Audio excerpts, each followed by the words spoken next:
Hello everyone. अब हम लोग mafia king love is fire का 8 एपिसोड स्टार्ट करने जा रहे हैं।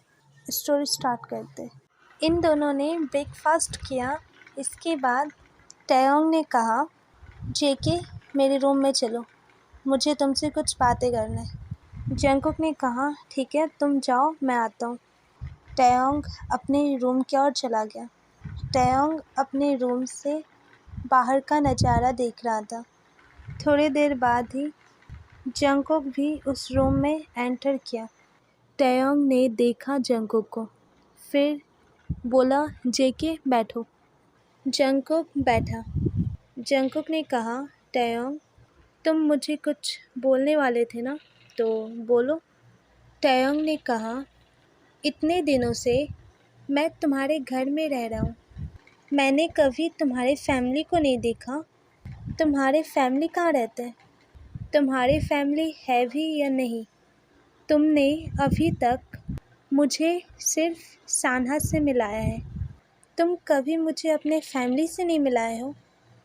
जंगकुक ने कहा, मेरी फैमिली यहाँ नहीं रहते, यहाँ पर सिर्फ मैं रहता हूँ, इसी कारण तुमने मेरी फैमिली को नहीं देखा है।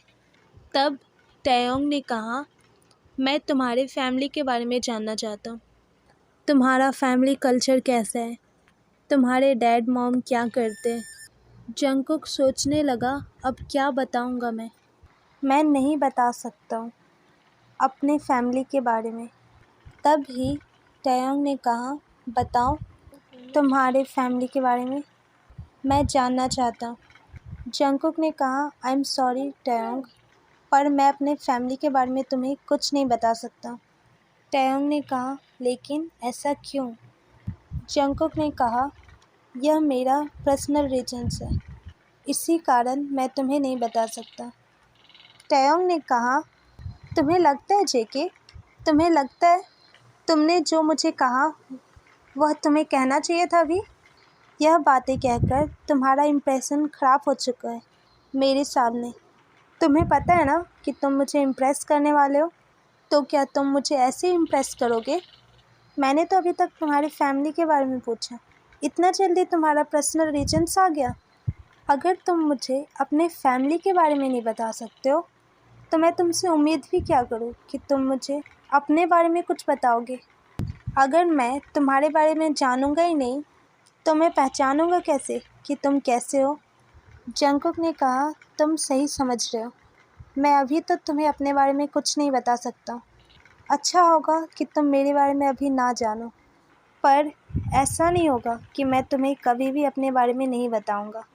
मैं तुम्हें बताऊँगा अपने बारे में, अपनी फैमिली के बारे में, पर अभी नहीं, बाद में, जब सही समय आएगा।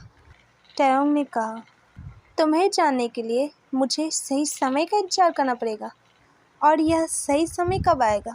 जब मैं यहाँ से चला जाऊँगा, इसके बाद? जंगकुक ने कहा, मुझे पहचानने के लिए मेरे बारे में जानना ज़रूरी नहीं है, ज़रूरी यह है कि तुम मुझे फील करो, क्योंकि मैं खुद भी नहीं जानता हूँ कि मैं कैसा हूँ। अगर तुम मुझे अच्छे से जानना चाहते हो टयोंग, तो ज़्यादा से ज़्यादा समय मेरे साथ बिताना पड़ेगा, तभी तुम मुझे अच्छे से पहचान पाओगे। तुम हर समय मेरे साथ रहो। मैं तो कहता हूँ कि तुम्हें मेरे साथ मेरे रूम में रहना चाहिए, जिससे तुम मुझे और अच्छे से पहचान पाओगे। शायद ऐसा करना ही ठीक रहेगा। हम दोनों को एक दूसरे के साथ टाइम स्पेंड करना पड़ेगा। टयोंग ने कहा, तुम अपने आप को कुछ ज़्यादा जीनियस नहीं समझते हो? पहले तो जब मैंने तुम्हारी फैमिली के बारे में बोला, तब तुमने सीधा सीधा जवाब दे दिया कि मुझे जवाब नहीं दोगे, और फिर मैं जब तुम्हारे बारे में पूछ रहा हूँ, तब तुम मुझे उल्टा पुल्टा जवाब दिए। अब तुम मुझे अपनी बातों में फंसाना चाहते हो? तुम्हें क्या लगता है ऐसा कहकर अब तुम मुझे अपने रूम में रहने के लिए मना लोगे? अगर तुम्हें ऐसा लग रहा है ना, तो ऐसा कुछ नहीं होने वाला है। फिर जंगकुक ने प्यार से बोला, अगर तुम नहीं चाहते हो टयोंग कि तुम मेरे साथ मेरे रूम में रहोगे, तो फिर मैं ही आ जाऊंगा तुम्हारे रूम में, जिससे मैं तुम्हारे पास भी रहूँगा और तुम आराम से मेरा टेस्ट ले सकते हो। तब तो तुम्हें कोई प्रॉब्लम नहीं होगा ना टयोंग? टयोंग ने कहा, ऐसा नहीं होने वाला है, तब जंगकुक ने कहा, टयोंग, अब तो ऐसा ही होगा, क्योंकि तुमने देखा था ना टयोंग, मेरे रूम का क्या हालत था। मैंने अपने रूम में बहुत तोड़फाड़ किया है। उस रूम को ठीक होने में बहुत समय लगने वाला है, इसीलिए मैं तुम्हारे साथ रहूँगा। टयोंग ने कहा, ऐसा नहीं हो सकता है, तुम मेरे साथ मेरे रूम में नहीं रह सकते हो। जंगकुक ने कहा, ठीक है, मैं अपना सामान लेकर आता हूँ। टयोंग जंगकुक को रोकने, नहीं जेके, तुम नहीं जा सकते हो। जंगकुक ने कहा, थोड़ा इंतजार करो टयोंग, बस बैग लेकर आ रहा हूँ मैं, फिर नहीं जाऊँगा तुमसे दूर कहीं भी। यह कहकर जंगकुक रूम से बाहर निकल गया और अपने रूम में पहुंचकर अपना कुछ ज़रूरी का सामान ले लिया और आने लगा। टयोंग अपने रूम में ही बैठा हुआ था और वो बोलने लगा, ऐसा कैसे हो सकता है, जेके मेरे साथ मेरे रूम में कैसे रह सकता है। मैं दूर जाना चाह रहा था और वो फिर मेरे पास आ रहा है। मुझे तो समझ में नहीं आ रहा है मैं क्या करूं।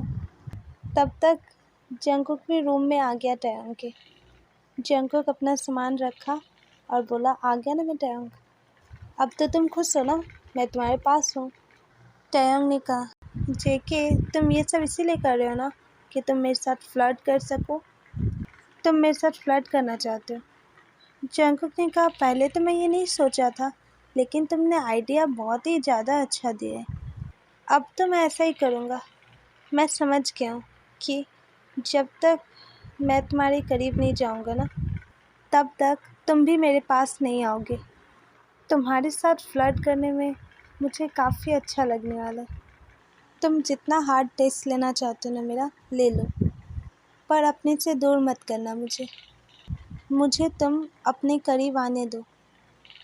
मैं जितना करीब जाऊँगा ना तुम्हारा, उतना जल्दी तुम मुझे समझ पाओगे। कुछ देर बाद जेके ने टयोंग से कहा, टयोंग, क्या तुम मेरे साथ चलोगे? मैं तुम्हें एक जगह पर लेकर जाना चाहता हूँ। टयोंग ने कहा, क्यों और कहाँ ले जाओगे मुझे? जेके ने कहा, सरप्राइज है, तुम चलो तो सही। टयोंग ने कहा, ठीक है, मैं रेडी हो जाता हूँ, और टयोंग रेडी होने चला गया। कुछ देर बाद टयोंग रेडी होकर आया, तभी जेके टयोंग का हाथ पकड़ा और उसे बाहर लेकर गया और अपने कार में बैठाया। जेके ने टयोंग के आँखों में पट्टी बांध दिया था। टयोंग ने कहा, लेकिन ये क्यों कर रहे हो? जेके ने कहा, सरप्राइज है ना, तुम्हें पता चल जाएगा। इसके बाद कार चलने लगा। कार चल रहा था। चलते चलते एक जगह पर जाकर रुका। जेके उस कार में से निकला और टयोंग का भी हाथ पकड़ के उसे भी बाहर निकाला। टयोंग ने कहा, अब तो मेरा आँख खोल दो जेके।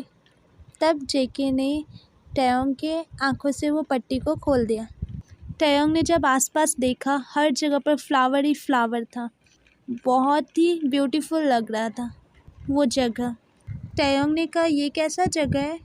जेके ने कहा, ये जगह तुम्हारा है, अब से तुम जब चाहो तब तुम यहाँ पर आ सकते हो। टयोंग ने कहा, तुम मुझे निकलने दोगे घर से? जेके ने कहा, मैं लेकर आऊँगा ना तुम्हें यहाँ पर, जब तुम्हारा मन करे मुझसे कह देना। और तुमने बताया नहीं तुम्हें ये जगह कैसा लगा? टयोंग ने कहा, वाह, कितना ब्यूटीफुल जगह है, मैंने ऐसा जगह आज तक कभी नहीं देखा था। इतना भी ब्यूटीफुल जगह होता है?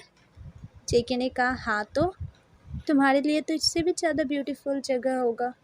मैं जितना कर पाया उतना मैंने किया।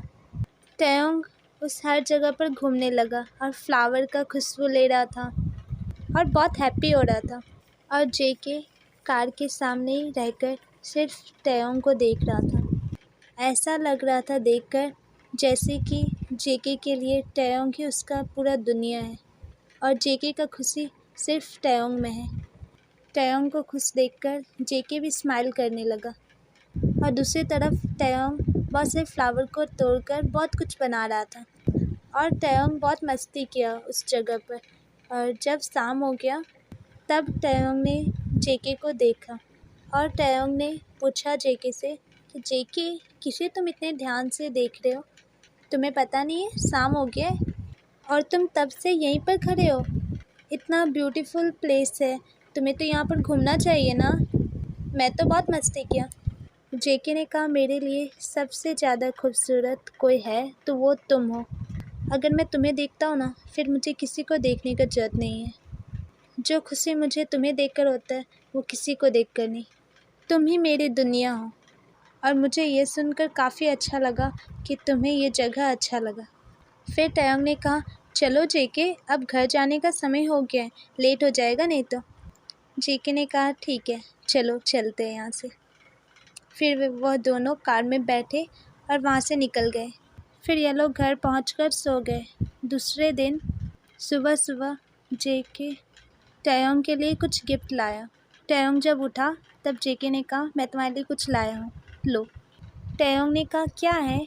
जेके ने कहा, तुम खुद देख लेना। और वो गिफ्ट जेके ने टयोंग को दिया। टयोंग ने जब उस गिफ्ट को खोला, उसमें एक बड़ा ही क्यूट सा प्यारा सा स्मॉल पपी था। टयोंग ने कहा, वाह, ये कितना क्यूट है। जेके ने कहा, तुम्हें अच्छा लगा ना? टयोंग ने कहा, अच्छा, बहुत अच्छा लगा ये मुझे। जेके ने कहा, ये इसलिए है कि जब भी तुम्हें अकेला फील हो, जैसे तुम्हें लगे कि कोई नहीं है तुम्हारे साथ, तो ये रहेगा तुम्हारे साथ। इसके साथ तुम टाइम स्पेंड कर पाओगे। अगर मैं कभी बाहर गया तो ये रहेगा ना तुम्हारे साथ। जेके ने कहा, और पता है ये पपी मैंने क्यों लिया? क्योंकि ना ये बहुत स्वीट सा है, क्यूट सा है, और इसका भी एक गुण है कि अगर इससे भी कुछ देर अकेला छोड़ दोगे ना, इसके साथ टाइम स्पेंड नहीं करोगे, तो ये डिप्रेशन में चला जाएगा। और मुझे पता है अगर ये तुम्हारे साथ रहेगा ना, तो ये कभी डिप्रेशन में नहीं जाएगा और ना ही तुम जाओगे। तुम दोनों खुश रहोगे एक साथ। और टयोंग, हम दोनों मिलकर ना इस पपी का बहुत अच्छे से ख्याल रखेंगे, ठीक है? जिससे ये भी खुश रहेगा और हम भी। कुछ देर तक ये दोनों मिलकर उस पपी के साथ बहुत देर तक खेले। इसके बाद जेके ने कहा, कुछ काम से मुझे बाहर जाना पड़ रहा है, सो तुम घर में अकेले रहोगे। अपना ख्याल रखना। अगर किसी भी चीज़ का ज़रूरत हो तो यहाँ पर देखने वाले हैं, उनसे बोल देना, ठीक है? और अगर कोई प्रॉब्लम हो तो मुझे कॉल कर लेना। मैं कोशिश करूँगा जल्द से जल्द आने का।